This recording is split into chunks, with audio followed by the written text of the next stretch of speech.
ખોટી સરકારે એમને સજા ભોગવી છે, પણ એનો જવાબ પણ આપણી જનતા આપવા માટે તૈયાર છે કે તમે એકલા નથી, અમે બધા તમારી સાથે છે.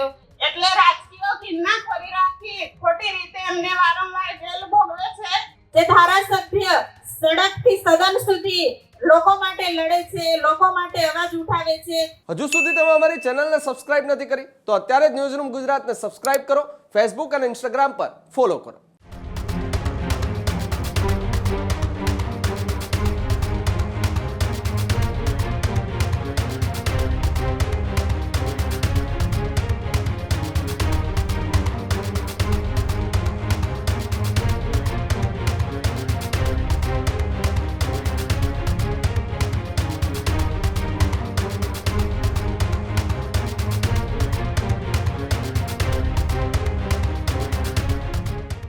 ગુજરાતની રાજનીતિની અંદર છેલ્લા કેટલાક સમયથી એક ચર્ચાઓ ચાલતી હતી કે ચૈતર વસાવા અને તેમના પત્ની શકુંતલા વસાવાને ક્યારે જામીન મળશે અને ક્યારે તેમના સમર્થનની અંદર આમ આદમી પાર્ટીએ 1 લાખ સહીનું સમર્થન ભેગું કરી અને રાષ્ટ્રપતિ સુધી પહોંચાડશે.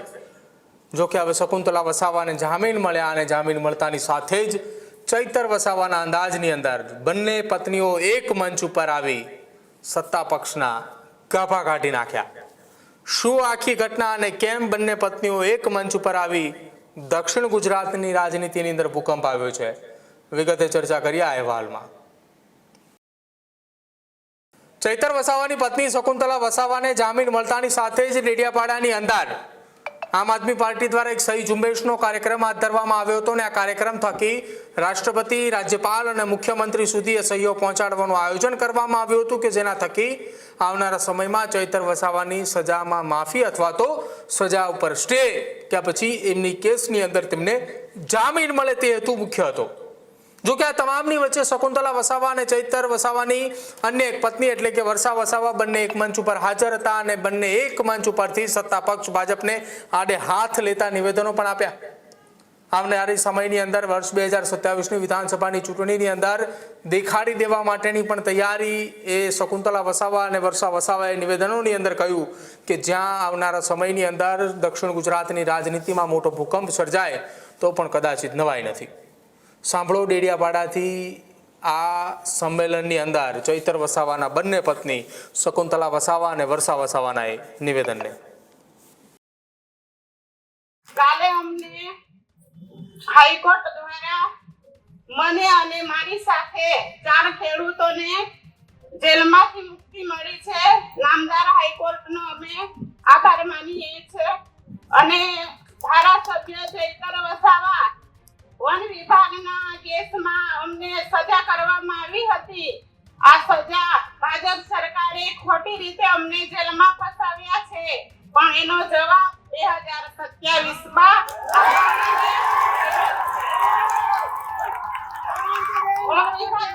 ખેડૂતોનો પાક કાપી નાખવામાં આવ્યો છે.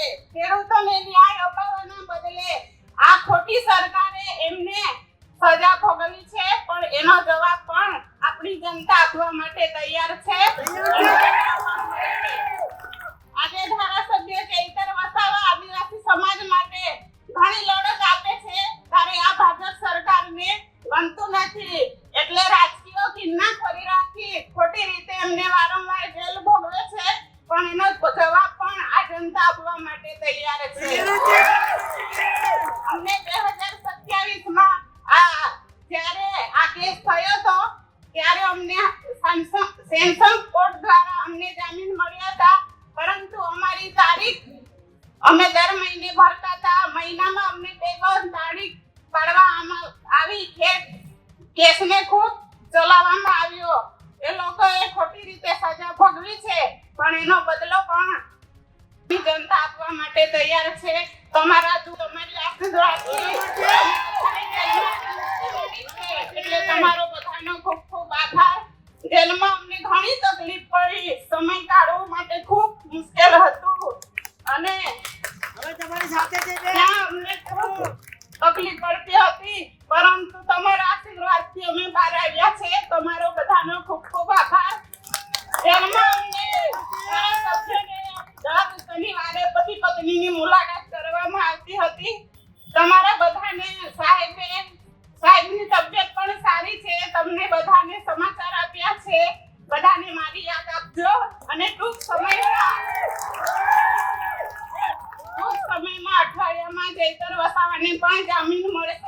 નામદાર હાઈકોર્ટનો અમે આભાર માનીએ છીએ. ન્યાય પ્રણાલિકા પર પૂરો ભરોસો છે. આપણને ન્યાય ચોક્કસ મળશે. સત્ય પરેશાન થઈ શકે છે પરંતુ પરાજિત થઈ નહીં. સત્યનો હંમેશા વિજય થયો છે.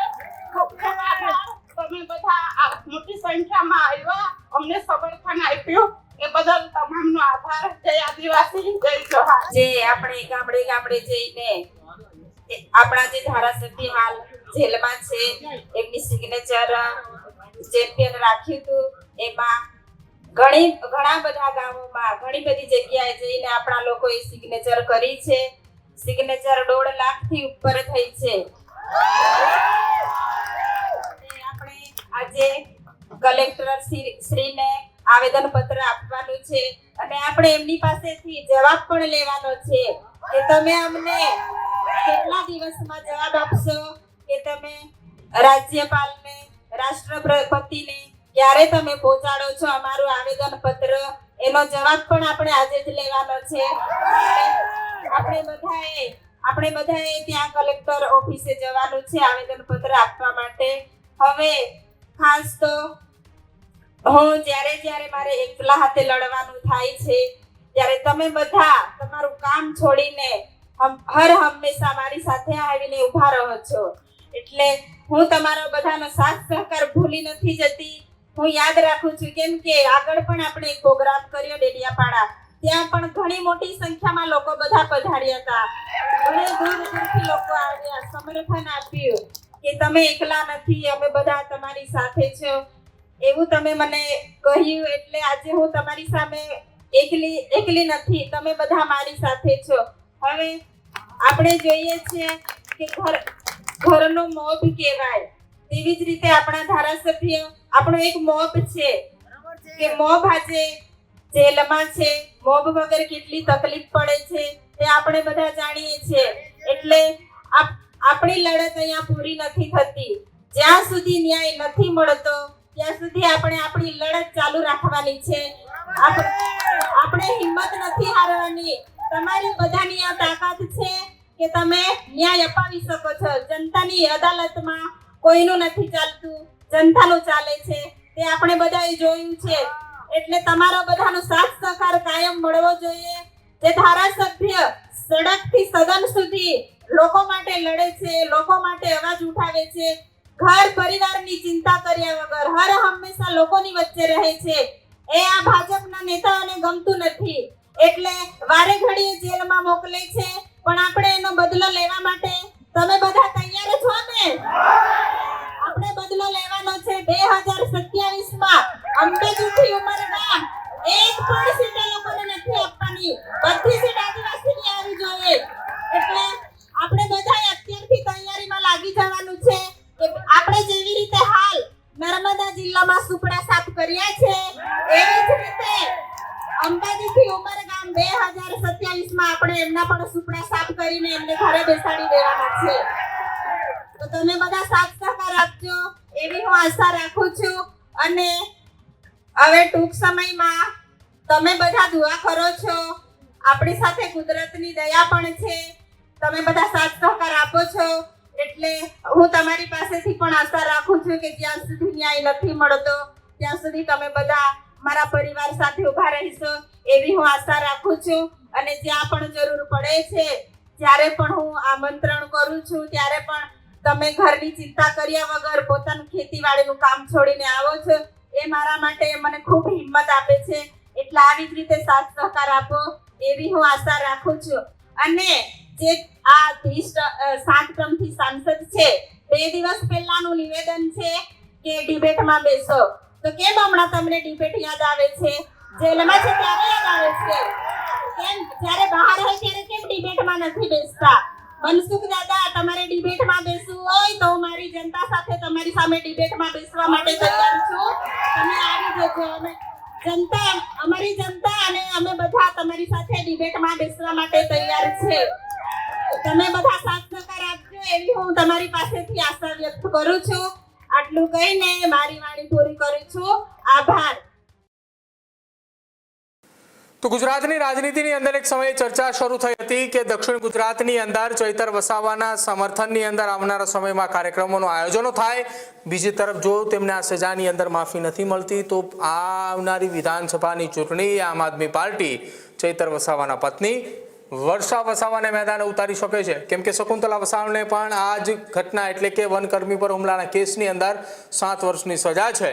તો શું આવનારા સમયમાં 2027માં વર્ષા વસાવાએ મેદાને ઉતરી શકે છે ખરા? આજના નિવેદન બાદ કેટલાક રાજનીતિક વિશેષજ્ઞો એવું માની પણ રહ્યા છે કે આમ આદમી પાર્ટી કદાચિત 2027 માટે આ તૈયારીઓ અત્યારથી જ શરૂ કરતી લાગે છે. ખેડૂત ભાઈઓ છે એ ખેતરમાં ડ્રોન ઉડાવતા હોય છે ત્યારે આપણે એક પ્રશ્ન સતાવતો હોય છે કે જે આપણે અત્યાર સુધી જીપીએસ ટેકનોલોજીવાળા ડ્રોન વાપર્યા છે, જેથી કરીને મોબાઈલ ટાવર છે અથવા તો હાઈ ટેન્શન લાઇન પસાર થતી હોય, કોઈ વૃક્ષો હોય, ત્યારે જે જીપીએસ ટેકનોલોજીવાળા ડ્રોન છે એમાં ટકરાય અને ટ્રેસ થાય છે. પણ એગ્રીવન લાવ્યું છે GNSS ટેકનોલોજી ડ્રોન, જેથી કરીને એ ડ્રોન છે એ કોઈ જગ્યાએ ટકરાય નહીં, પોતાની રીતે જ ડિસિઝન લે છે અને મૂવ થઈ જાય છે, જેથી કરીને GNSS ટેકનોલોજી ડ્રોન છે એ વાપરવાનો આગ્રહ રાખો. ત્યારે જ ન્યૂઝરૂમ ગુજરાતની યુટ્યુબ ચેનલને સબસ્ક્રાઇબ કરો અને ઇન્સ્ટાગ્રામ અને ફેસબુક પર ફોલો કરો. અપડેટ રહો, સત્યની સાથે રહો.